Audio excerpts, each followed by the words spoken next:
আজকে আমাদের প্রিয় নেতা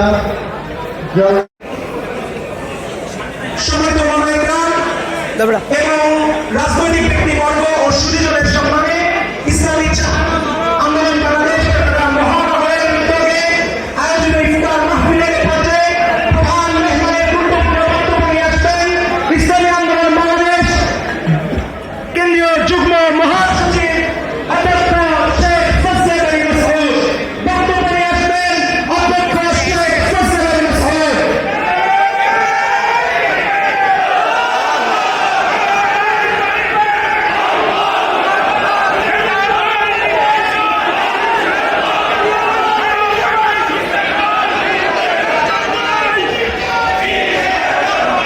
السلام عليكم ورحمة الله وبركاته.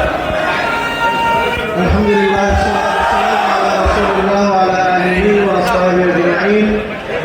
أما بعد فأعوذ بالله من الشيطان الرجيم. بسم الله الرحمن الرحيم. يا أيها الذين آمنوا كتب عليكم الصيام كما كتب على الذين من قبلكم لعلكم تتقون.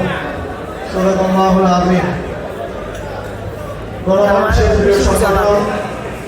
ইসলামী আন্দোলন বাংলাদেশ চট্টগ্রাম মহানগর আয়োজিত আজকে এই ইফতার মাহফিলের সম্মানিত সভাপতি চট্টগ্রামের বড় মানুষের আস্থা ভারতের প্রিয় নেতা জননেতা আলহাজ মোহাম্মদুল ইসলাম, উপস্থিত মহানগরের নেতৃবৃন্দ, বিভিন্ন সংগঠনের নেতৃবৃন্দ, উপস্থিত ওলামায়ে কেরাম, সমবেত বীর চট্টলার আমার ভাইয়েরা, সময় একেবারে নাই বললেই চলে।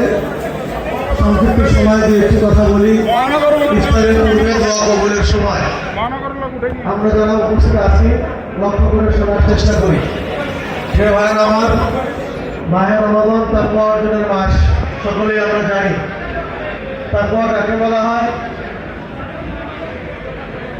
হযরত ওমর ইবনে খাত্তাব রাদিয়াল্লাহু তাআলা আনহু থেকে বর্ণনা আছে, أن عمر بن الخطاب رضي الله تعالى عنه سأل أبي بن كعب عن التقوى فقال أبي أما سلكت طريقة شربتي؟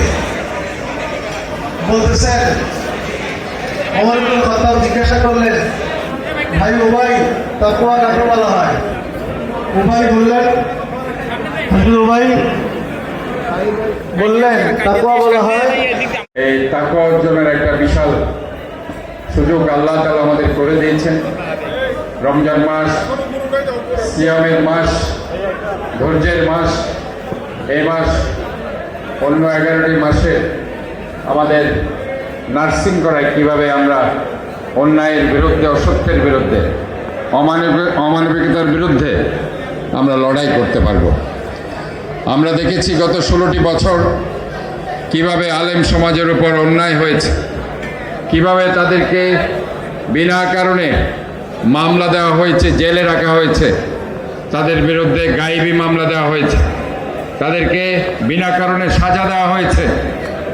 আমরা আজকে এই অবস্থায় এসে বলতে চাই, সংস্কার যে প্রক্রিয়া চলছে, এই প্রক্রিয়া চলমান প্রক্রিয়া। আমরা দেখেছি কিছুদিন আগে, এই 2-3 দিন আগেই একটি